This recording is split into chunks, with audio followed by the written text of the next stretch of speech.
If you're an average player, you want to be left alone, all right, because you want to be able to slide by. If you're a good player, you want to be coached. If you're a great player, you want the coach to tell you the truth every day. Did I hustle on that play? Did I make the right read? Did I play the guy with the right leverage? You want to know every play, because you know why? They want to be perfect. Everybody here makes a choice to do one of those three things.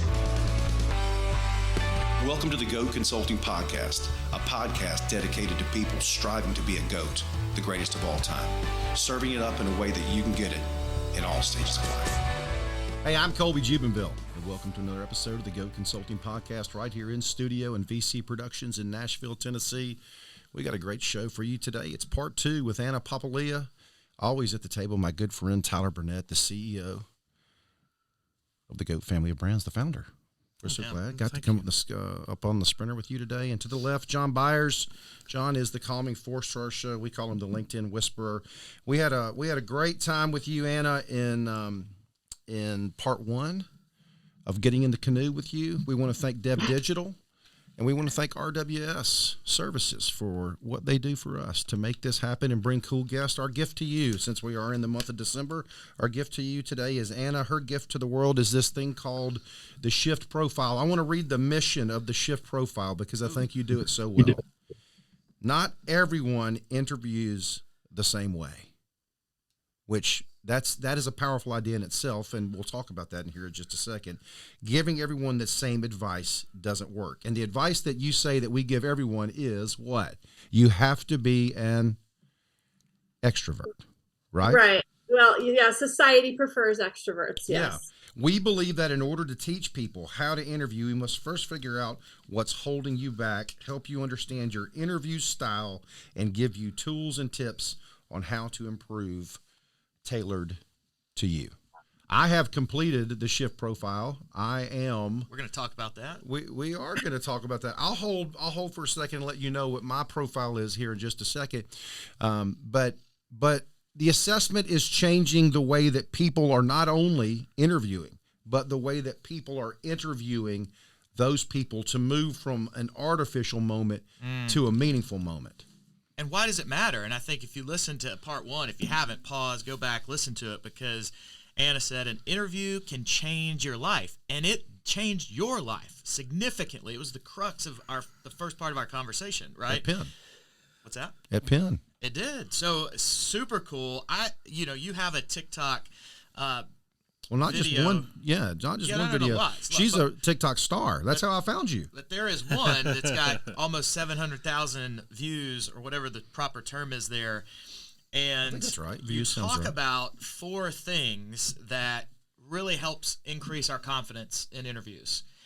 And the first thing, I thought this was really interesting. I recently had a post on LinkedIn that was, I think you said the exact words, which got me really excited to have this conversation, because I thought, man, we've got some things in sync and that I want you to challenge me on too. But the first thing you said of those four, and the four things were smile, edge of your seat, eye contact, hands on the table. So we can talk about that.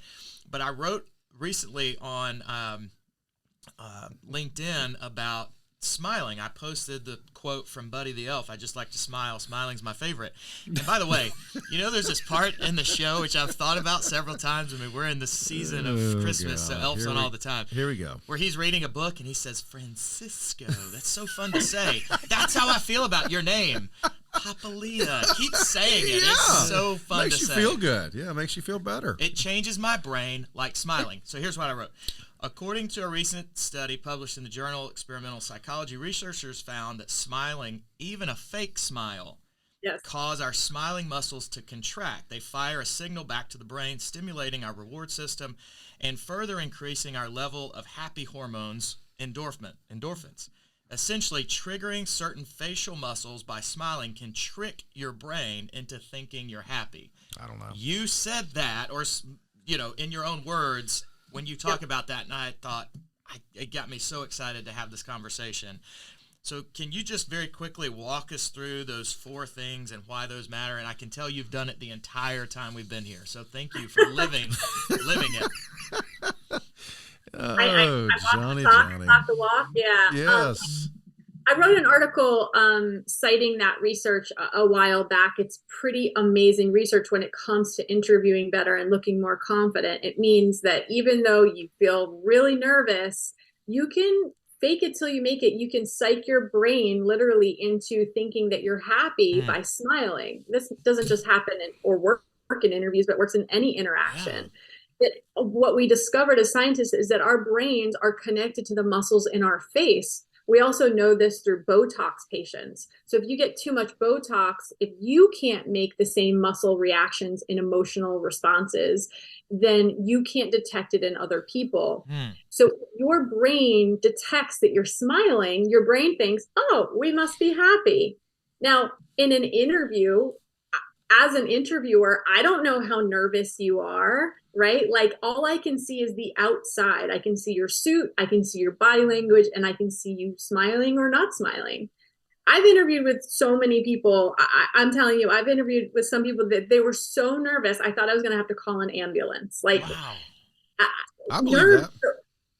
There's a real thing that you have to counteract in an interview. Yeah. And we know from a scientific perspective that one of the ways to do that is with your nonverbal communication. Smiling, taking up a lot of space, putting your hands on the table, making eye contact makes you look more trustworthy, makes you feel better about the relationship that you're building. John. And it all makes a much better impression. So not only does it make a great impression, that's super important, but it also makes you feel less nervous and look more confident.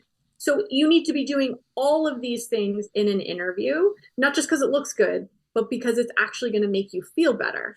And I've taught, I used to teach at the Fox School of Business at Temple University, thousands of students this trick, and it changes everything. I'm like, sit up straight, get on the edge of your seat, smile, make eye contact, and put your hands on the table. Don't put them in your lap. In your lap, you look like this meek little girl. When they're on the table, you look like an executive who's ready to make a decision. I love that. I love that. Here's when I was speaking to you about getting you on the show, you said this. I said, what is an interview? And you said, an interview is a set of questions about you. And the more you know yourself, the better you will do in an interview. And that's what. How about in life? That too. Right? Like, I think everything I'm learning about what you're sharing can completely change our life and our interview at the same time. Well, before John rudely interrupted me, I was going to ask you a question, which is, how do these interview styles help you know more about yourself? Why is it that this process allows you to do that when other people have not been able to help people figure this piece of interviewing out? Okay, so interview books, there are two types of interview books. There's two types of advice out there. Number one, if you go on Amazon, you're going to find very, very specific books. How to land your physician assistant interview. Okay. How to blah, blah, right? Very, very specific. How to land your flight attendant interview. And then the other types of interview books are 101 great interview answers. Memorize these answers and you'll get the job. How to sell this pen. Right, Yes. exactly. Neither of those work. I'll just tell you, right? And so when I started my business, for the first 5 years, I was giving advice from my perspective. I used to be a director of talent. I was like, I used to hire people. I know what people need to do in order to make a good impression. I'm also highly extroverted, so act like me. Do what I do. I got a pen in my college interview. I can interview and I can get in anywhere. Do what I do. Yeah. I was doing what most people do. And I had a light bulb moment that changed my business. I was working at Temple University. I was teaching 600 students a semester how to interview. 3 classes a week, mock interviews, resume reviews. I saw every walk of life, every type of student. And some students just weren't getting it. And instead of pushing my lessons down their throat or insisting my way was the right way, I took a step back and I asked myself, why? Why isn't this working? Because if I want to disrupt how we do this, and if I want to be the change I wish to see in the world when it comes to interviewing, what are we missing? Well, And what I arrived at is all of the students that would come to me and the ones that would get great internship offers and do well in interviews, they all had something in common. And what I figured it out was that they all had an amazing self-awareness. And then I realized, well, is it just the extroverts that can do this? No. So I went ahead and I collected a ton of research, and I had a hypothesis, and then I collected more research, and I discovered that the way we interview has more to do with our personalities and less to do with our qualifications, how much we want the job, or a lack of preparation. And the thing I was missing before in teaching my students was that they didn't feel seen, validated, understood. I was saying, do this in an interview. And some of them were like, I would never do that in an interview. So our wires were getting crossed. And I thought, well, what would you do? So it set me down 2 years of collecting research and asking every one of my students, love it. when you go into an interview, what do you prioritize?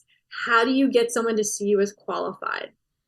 And what I found is that there are 4 primary styles when it comes to interviewing. For the first one, highly extroverted folks who are highly accommodating are charmers. And charmers prioritize being liked and making a connection. AKA codependent. I am a charmer in interviews. So for me, I just assumed that every single person went into an interview wanting to be liked and make a connection. Yes, of course. What I found is she wasn't saying that in a good way, Colby. Don't just hold on. Wait, that's not right. Yeah, my head exploded too. But what I found is staying open-minded and open-minded to the research in my students, because what I was trying to solve was this problem. How do I help all of my students? What I realized is some people go into an interview wanting to adapt, and they don't want to be liked. They want to join something that's bigger than themselves.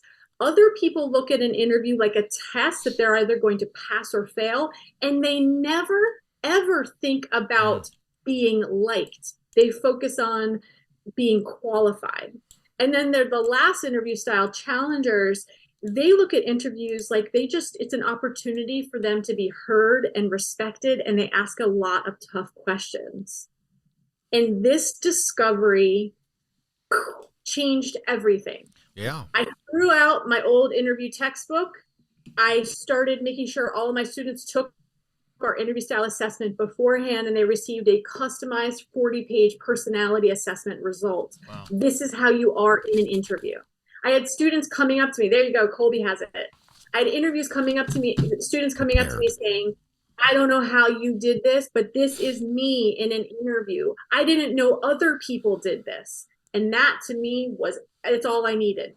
That's how you move the needle. That's how you give good advice. You figure out who someone is first, and then say, okay, if your priority is to get liked in an interview, you're not doing other things, which you may forget to talk about your qualifications. Yeah. You may not talk about, the technical aspects of a job because you're so interested in telling stories, for example.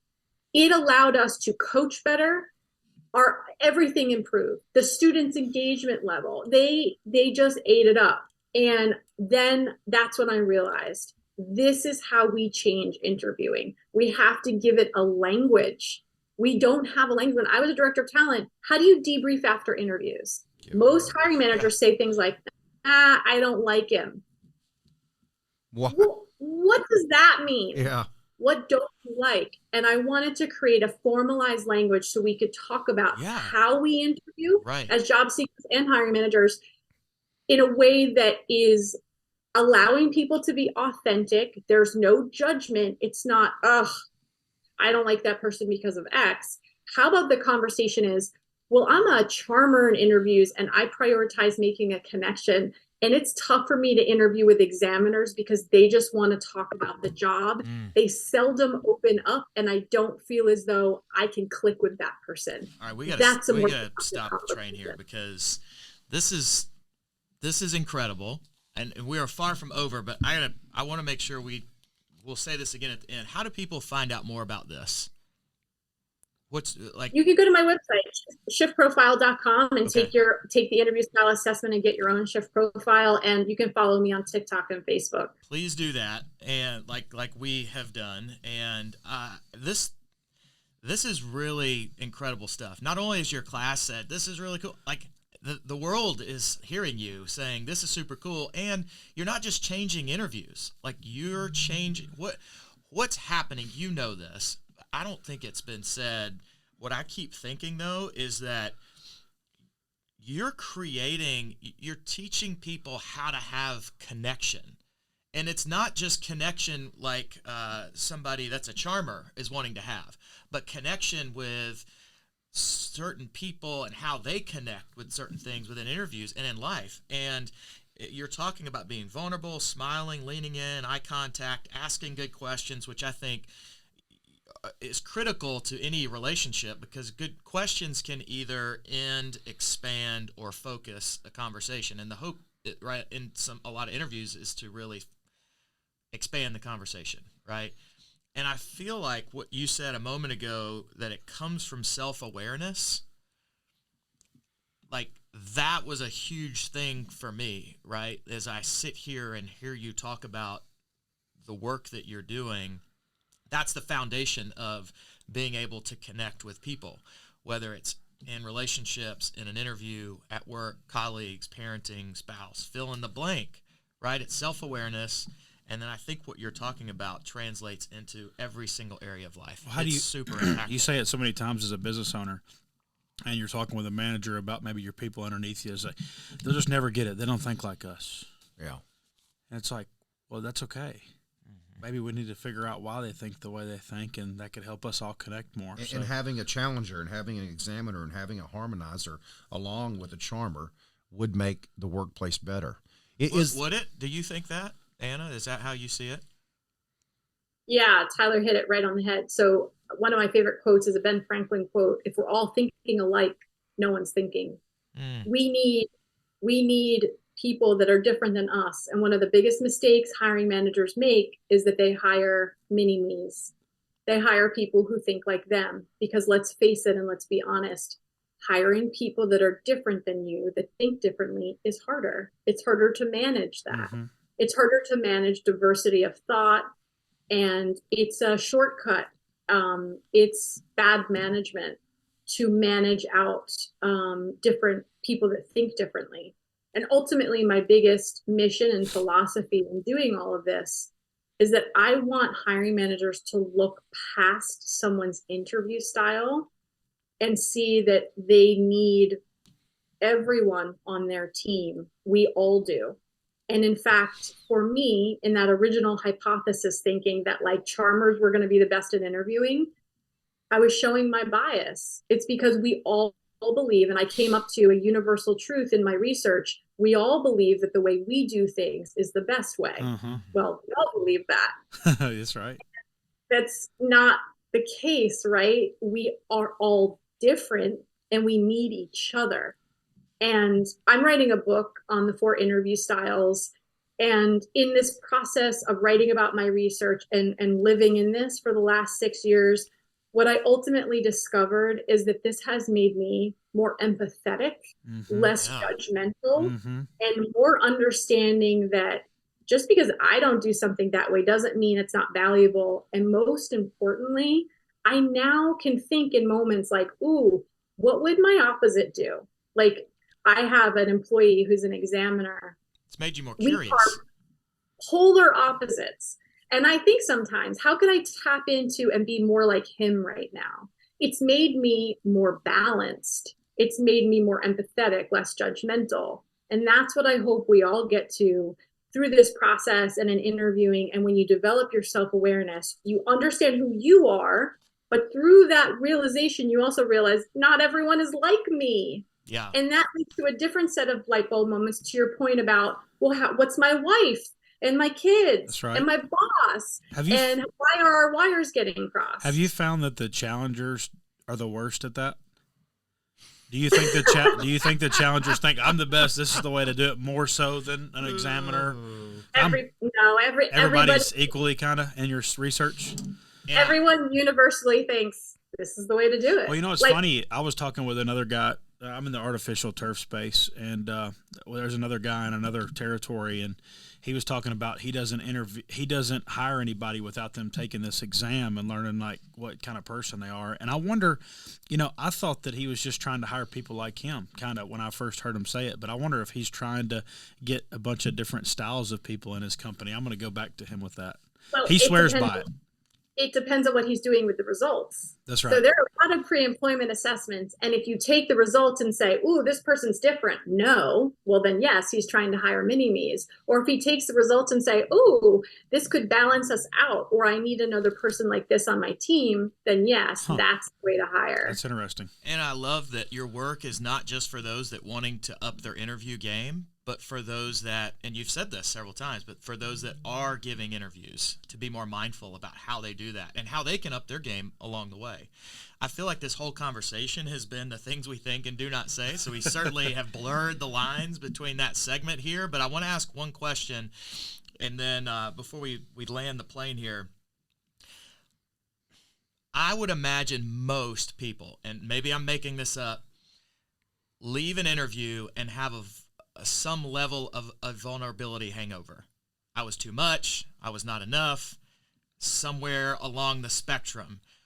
What's enough? What's not enough? Maybe you can share a little bit about that, because I feel like that's kind of, and maybe it's just me, like at what level do I give myself away, take off this mask? Maybe, does that question make sense? I like the point about a vulnerability hangover. That's so great. And I have shared in interview trainings with corporate clients where I come in and I train all their hiring managers. And I had a woman, a female manager, charmer, raise her hand. And she said, this is also interesting because when I leave an interview, speaking of her vulnerability hangover, I will go home and my husband will say, how did it go? And I'll say, great. I think they liked me. And that is a charmer. So yes. I share this story in one of my next corporate trainings, and a gentleman, an examiner, raised his hand and he said, when you shared that story about her saying, her husband saying all that and that they liked her, I was thinking about what I would say if my wife said, how did the interview go? And I would say, good. I think that they saw me as qualified. Your vulnerability hangover depends on your interview style. Yeah. A challenger would leave an interview and say, if it went well for them, for example, all right, I got my questions answered. I think I have a good sense of what they are. So true. I crushed it. A harmonizer would say, I got I adapted to their culture and I could see myself working there, because a harmonizer is always thinking about the culture and the bigger part of themselves. So to your point about the question, how much do you give?